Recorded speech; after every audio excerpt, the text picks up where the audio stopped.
Un poivron rouge que j'ai coupé ici en petits cubes. Un oignon, pareil, j'ai coupé ça en petits cubes. 2 cuillères à soupe ici environ de moutarde. On aura besoin de 2 poignées d'olives vertes. Ensuite, il va nous falloir du sel, du poivre, ça reste selon vos goûts. Il va nous falloir également une cuillère à soupe de paprika. Et j'ai mis une pointe de curcuma. Le curcuma, j'aime bien en mettre dans mes recettes parce que c'est très très bon pour la santé. Ensuite, on va récupérer environ 4 cuillères à soupe de fromage à tartiner. Donc vous prenez celui que vous avez à la maison. Et on aura besoin également d'environ 2 ou 3 poignées de fromage râpé. Donc là, j'ai de la mozzarella râpée. Allez, dans la poêle, je viens mettre ici donc l'huile d'olive. On en met un petit peu. On va pouvoir y déposer donc le poulet. On va essayer de le colorer un petit peu. Hop là. Alors, on va mettre un petit peu de sel. On va mettre également un petit peu de poivre.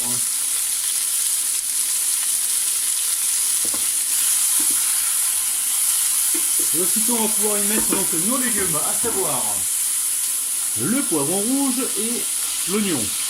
Donc coupé en petits cubes. Alors les amis, attention au sel, parce que les olives elles sont salées. Le fromage tartiné est également salé, et la moutarde aussi. Alors on y va mollo. Moi je dirais que là pour cette recette on met juste une pincée. Et on rectifie donc à la fin une fois que la recette est terminée, avant de passer au montage. Et là on juge s'il y a besoin de rajouter ou pas.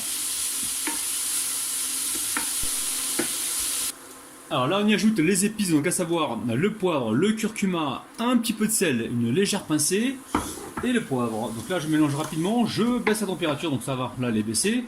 On va pouvoir y ajouter, alors on y ajoute les olives coupées en petites rondelles. Et ensuite on va pouvoir couper par-dessus le basilic. Alors basilic ou coriandre fraîche, ou persil, ou origan, vous prenez ce que vous avez, herbe de Provence, thym, tout est jouable.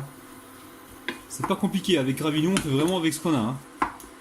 Je suis en train de sentir là, ça sent très très très bon les amis. Oh là là là là les amis. Allez, je chope donc le basilic. Alors, j'ai peut-être... Ouais, ce qui est vraiment fané là, je le retire. Attention les amis, n'allez pas jeter un bouquet de basilic s'il y a juste un morceau qui est... une feuille qui est fanée. Bon, allez, là je le coupe en petits morceaux comme ceci. C'est opération Rabinou le petit coiffeur. Allez, vous pouvez faire au couteau si vous voulez, vous pouvez le hacher. Moi j'aime bien le couper comme ça, au ciseau. Ça m'évite de salir la planche, les amis. Là, les Martiens ils vont être contents parce qu'ils m'ont dit mais du verre, mais du verre, mais du verre, on veut du verre. Bah tiens, du verre. Tiens, t'as du verre là. Ils adorent le verre, je sais pas ce qu'ils ont là. La dernière fois ils m'ont dit on veut. Alors voilà, je leur reviens là. Je leur ai parlé d'un tacos, les amis. Ils savaient pas ce que c'était. Donc je leur ai expliqué, voilà, dans le tacos il y avait la sauce blanche, sauce fromagère. Non, on a vu verte la sauce. Ils veulent que je leur fasse une sauce fromagère verte. Je sais pas comment je vais faire ça les amis là. Oh là là. Et ma mère elle me dit arrête tes mauvaises fréquentations là Rabinou, on te reconnaît plus. Revenons à la recette les amis. Ici, donc on a mis le basilic, on est en train de mélanger comme il faut. On chope la moutarde. On vient mettre environ... Wouh, 2 cuillères, ouais, voilà, 2 cuillères à soupe, pas trop rempli, on mélange.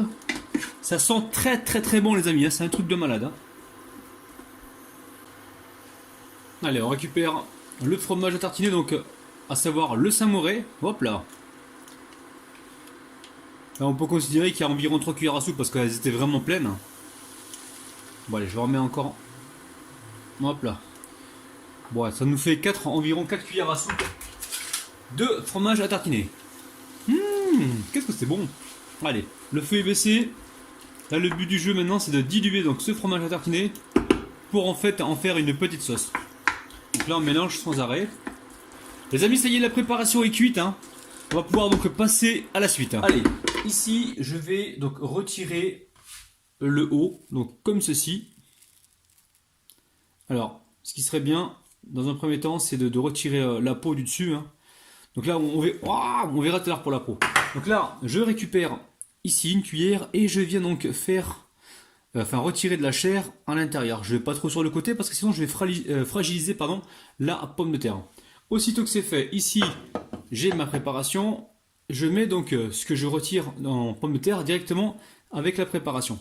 Le but du jeu, c'est de ne pas aller trop au fond parce que sinon vous allez endommager. Alors pour faire plus simple, les amis, on va faire ça. Regardez, ici le dessus là, on l'épluche. Hop, on épluche le dessus, comme ça nous facilite la tâche.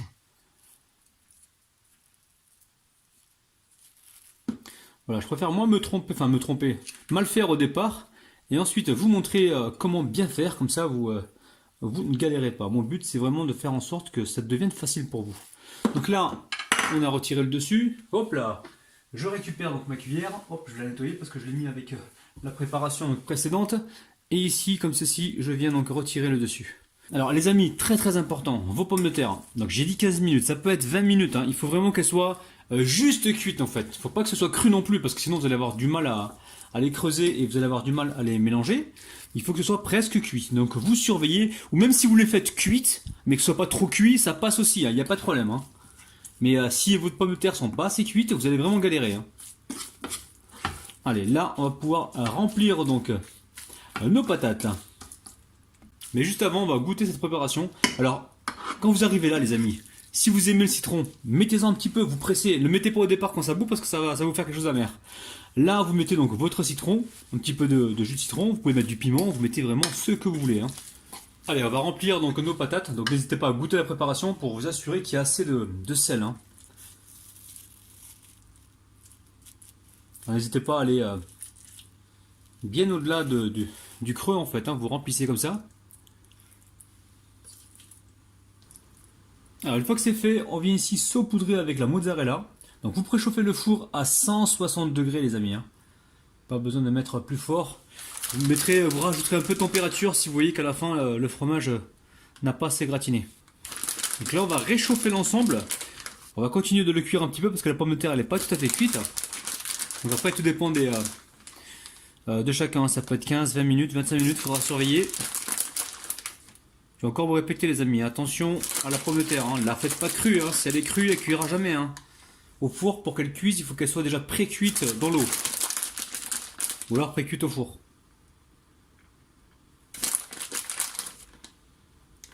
Allez, si jamais vous n'avez pas de mozzarella les amis, si vous avez que du fromage râpé, n'oubliez pas de tremper le fromage râpé avec un petit peu de lait pour éviter qu'il ne dessèche pendant la cuisson. Donc là je vais mettre juste un petit peu d'huile d'olive sur le fond. Et je vais pouvoir donc enfourner environ 160 degrés dans un premier temps. On va laisser cuire tranquillement et puis après je jugerai en fait en fonction de mon four s'il y a besoin de rajouter la température ou pas. Allez, c'est parti, direction le four. Les amis, ça y est, c'est prêt. Hein, donc j'ai mis ça sur une assiette. On passe tout de suite aux dédicaces. Je dédicace aujourd'hui Militon, Josiane, Fifinette, Madly, Nadou, Souliha, Asma, Malika, Black Pops, Isabelle et Sylvette, les amis. Oh là là là là, les amis, Bon, allez, on va déguster cette petite merveille. Oh là là là là, regardez-moi ça, les amis. Regardez-moi ça, c'est un truc de malade. On prend aussi de la patate. Hein. Allez, hop là, hop. J'attrape tout et c'est parti. Les amis, je n'ai plus de mots là, c'est super bon. Ça, c'est un truc à tester absolument, surtout si vous n'avez pas trop d'idées pour faire à manger pommes de terre farcies avec ce que vous avez dans les placards et dans les frigos. C'est un truc de malade. Donc, comme d'habitude, si jamais vous réalisez la recette, n'oubliez pas de m'envoyer toutes vos photos sur ma page Facebook. N'oubliez pas également de me taguer sur Instagram si vous réalisez donc la recette.